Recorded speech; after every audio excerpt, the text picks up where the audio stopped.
আসসালামু আলাইকুম রহমাতুল্লাহি ও বারাকাতু। সম্মানিত ভাই ও বোনেরা, আপনারা কেমন আছেন? আসলে আপনারা একটু কথাগুলো শুনে যান, আপনাদের সওয়াব হবে। ও মা ও বোনেরা, আসুন আমরা মিলেমিশে কাজ করি এই ইউটিউবে। আমি মনিরুজ্জামান সোহেল, মানে আপনার সংক্ষেপে হচ্ছে MS মনির টু। আপনারা অবশ্যই চ্যানেলটিকে সাবস্ক্রাইব করে দিয়ে পাশে থাকবেন ইনশাআল্লাহ। এইবার আসি মূল কথায়। আমাদের বিশ্ব নবী রাসূল পাক সাল্লাল্লাহু আলাইহি সাল্লাম সহ আমাদের এই পৃথিবীতে যত নবীরা আসছে, সমস্ত নবীরা কলম অত্যন্ত অত্যন্ত কষ্ট করে গিয়েছে। সম্মানিত ভাই ও বোনেরা, অনেক ভাই ও বন্ধুরা আপনারা জানেন, আবার অনেকে জানেন না। এই যে পৃথিবীতে জিন ও ইনসান, আমরা পৃথিবীতে যত মানব জাতি নামে আমরা আসি, আমরা হলাম মানব জাতি। আসলে এখানে হিন্দু, মুসলমান, বৌদ্ধ, খ্রিস্টান, যত ধর্মের মানুষ আছে সবাই কলম আমরা মানব জাতি। আপনার ধর্ম আপনি পালন করেন, আমার ধর্ম আমি পালন করি, তাতে কি সমস্যা নেই। সৃষ্টিকর্তা প্রভু কলম একজন, এটা কলম আপনাকে স্বীকার করতে হবে। হয়তো আমি ডাকি আল্লাহ, আপনি ডাকেন ঈশ্বর, আমারও বোনটি ডাকে ভগবান, আমার এই ভাইটি ডাকে আর একটা। এইভাবে বিভিন্ন বিভিন্ন মানুষে বিভিন্ন নাম ধরে ডাকে। যেমন আমাদের কোরআন হাদিসে লেখা আছে যে আল্লাহর 99টি নাম, তাই না? আল্লাহর 99টি নাম, যে যেই নামে ডাকে। এর জন্যই আরও আপনার আমাদের এই রাসূল পাক সাল্লাল্লাহু আলাইহি সাল্লাম থেকে শুরু করে পৃথিবীতে যত নবীরা আসছে, এই যে আমাদের সুখের জন্য, আমরা যারা মানব জাতি আছি, আমাদের সুখের জন্য তারা কলম কখনো আল্লাহর কাছে ফরিয়াদ করে তাদের সুখের জন্য কোনো সময় খানা পিনা, অর্থ সম্পদ, টাকা পয়সা চায় নাই। আগে কলম সত্য জমানা ছিল। আগে মানুষ কলম অভিশাপ দিলে সেই অভিশাপ লেগে যেত, কিন্তু আসলে তারা কলম নিজেরা অত্যন্ত কষ্ট করে গিয়েছে। আমরা সেই মানব জাতি, আমরা কি কোনো সময় নবীদের কথা ভাবি? যত নবী এই পৃথিবীতে আসছে তাদের জন্য কোনো সময় একটু দোয়া করেছি? আমরা সব সময় কে কাকে মারবে, কে কাকে ঠগাবে, কে কারটা জুলুম করে খাবে, কে কাকে হত্যা করবে, এগুলো করি। আসলে আপনি আমাকে হত্যা করেছেন বা মেরে ফেলছেন, আমার ওই ভাইটাকে আমি মেরে ফেলছি, আমরা সবাই কলম একদিন হঠাৎ করে চলে যাব না ফেরার দেশে।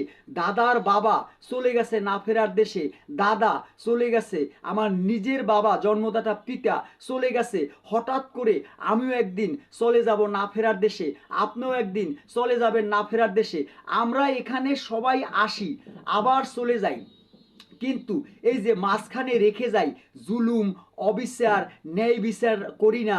আসলে এইগুলোর হিসাব কলম মহান সৃষ্টিকর্তা আল্লাহ পাক রব্বিল আলামিনের কাছে আমাদেরকে দিতে হবে। সম্মানিত ভাই ও বোনেরা, এই ভিডিওটি যদি সত্যি ভালো লাগে, আপনি শেয়ার করলে এই আর সওয়াবের ভাগিদার আপনিও পাবেন।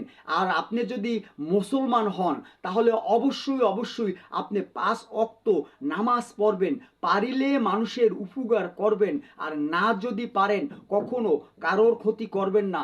সবসময় চিন্তা করবেন ন্যায় গুণে বরকত। আপনি যদি ন্যায় নীতি আদর্শ সততার সাথে উপার্জন করেন, তাহলে কলম দুনিয়াতেও ভালো থাকবেন, আখেরাতেও ভালো থাকবেন। আখেরাত হচ্ছে মৃত্যুর পরে। আমি যখন মৃত্যুবরণ করব, তখন কলম এই যে কবরে আমাদেরকে শোয়াইয়া রাখবে, তারপরে কলম ওখানে কলম আমাদেরকে আজরাইল সালাম আবারও পুনরায় আমাদেরকে জীবিত করবে। আপনার এই ফেরেশতাগণ জীবিত করবে, জিজ্ঞেস করবে মান রাব্বুকা, মান দিনুকা, মান নাবিউকা। আপনার যারা ভালো কাজ করেছে, 5 ওয়াক্ত নামাজ পড়েছে, ন্যায় নীতি আদর্শ সততার সাথে উপার্জন করেছে, মা বাবা গুরুজনকে সম্মান করেছে, তারাই কলম এই 3টা প্রশ্নের উত্তর দিতে পারবে। অনেক ভাই ও বন্ধুদেরকে দেখেছি যে আপনার কবরে রাজাবের দোয়া পড়ে। আরে ভাই, আপনি আমি যতই কবরে রাজাবের দোয়া পড়ি আর যা কিছুই করি বা না করি, আমরা যদি নেককার বান্দা না হই, ওই অন্ধকার কবরে আপনার মান রাব্বুকা, মান দিনুকা, মান নাবিউকা, এই 3টা প্রশ্নের উত্তর আমরা দিতে পারবো না। যদি ভালো কাজ করি, আল্লাহর হুকুম পালন করি, তাহলে কোনো এই 3টা প্রশ্নের উত্তর দিতে পারবো। এখনো সময় আছে।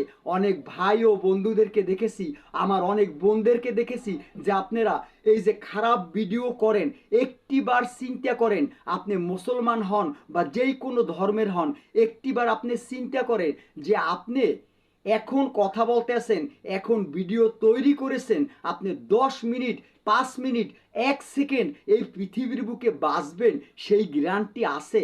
তাহলে আপনি পর্দায় থেকেও কোনো ইনকাম করা যায়, পর্দায় থেকে নিজের সততার সাথে ইনকাম করা যায়। সম্মানিত ভাই ও বোনেরা, এখনও সময় আছে। এই পৃথিবীর সুখ কলম বড় সুখ নয়। আপনি মৃত্যুর পরে হাজার হাজার কোটি কোটি বৎসর ওই অন্ধকার কবরে আপনাকে আযাব দেওয়া হবে, আমাকে আযাব দেওয়া হবে যদি আমরা পাপিষ্ট বান্দা হই। আর যদি আমরা ভালো হই, আমরা যদি ভালো কাজ করি, আমরা যদি ন্যায় নীতি আদর্শ সততার সাথে উপার্জন করি, মা বাবা গুরুজনকে সম্মান করি, তাহলে 100% গ্যারান্টি আপনি চিরনিদ্রা যাবেন। চিরনিদ্রা বলতে আপনি ওখানে ঘুমিয়ে থাকবেন রোজ কিয়ামতের দিন, যেই দিনকার সিংহায় ফু দেওয়া হবে, ওই দিনকার আপনার হঠাৎ করে ঘুম ভেঙে যাবে। এত বৎসর যে আপনি কবরের ভিতরে শুয়েছিলেন, এগুলো আপনার সব ভুলে যাবেন। আপনি হঠাৎ করে বলবেন আমার ঘুম কে ভাঙাইলো। ও ভাই ও বোনেরা, ইসলামকে ভালোবাসেন। আপনি মুসলমান হলে ইসলামকে ভালোবাসেন, নবীকে ভালোবাসেন, আল্লাহকে ভালোবাসেন। হিন্দু, মুসলমান, বৌদ্ধ, খ্রিস্টান, যত ধর্মের মানুষ আছে সবাইকে আল্লাহর কাছে জবাব দিতে হবে। আল্লাহ এক, স্বীকার করতে হবে ইনশাল্লাহ। আসুন, আপনি আমার পাশে থাকবেন, আমি আপনার পাশে থাকব। আমার এই ভিডিওটি শেয়ার করলে 100% গ্যারান্টি, আমি চ্যালেঞ্জ করে বলছি, আপনার সওয়াব হবে। এর জন্য আমার এই ইউটিউব চ্যানেলটি আপনি সাবস্ক্রাইব করে দিয়ে আপনি আমার পাশে থাকবেন। MS মনি 2, আপনি অবশ্যই প্লিজ দয়া করে আমার এই চ্যানেলটিকে সাবস্ক্রাইব করে দিয়ে আপনি যদি আমার পাশে থাকেন, আপনি ইহকালেও ভালো থাকবেন, পরকালেও ভালো থাকবেন। কেননা আমি এখানে নবীদের কথা বলেছি, দ্বীনের কথা বলেছি, ভালো কথা বলেছি, ইসলামের কথা বলেছি। এর জন্য আসুন আল্লাহকে ভয় করি। আসসালামু আলাইকুম ওয়া রাহমাতুল্লাহি ওয়া বারাকাতুহু।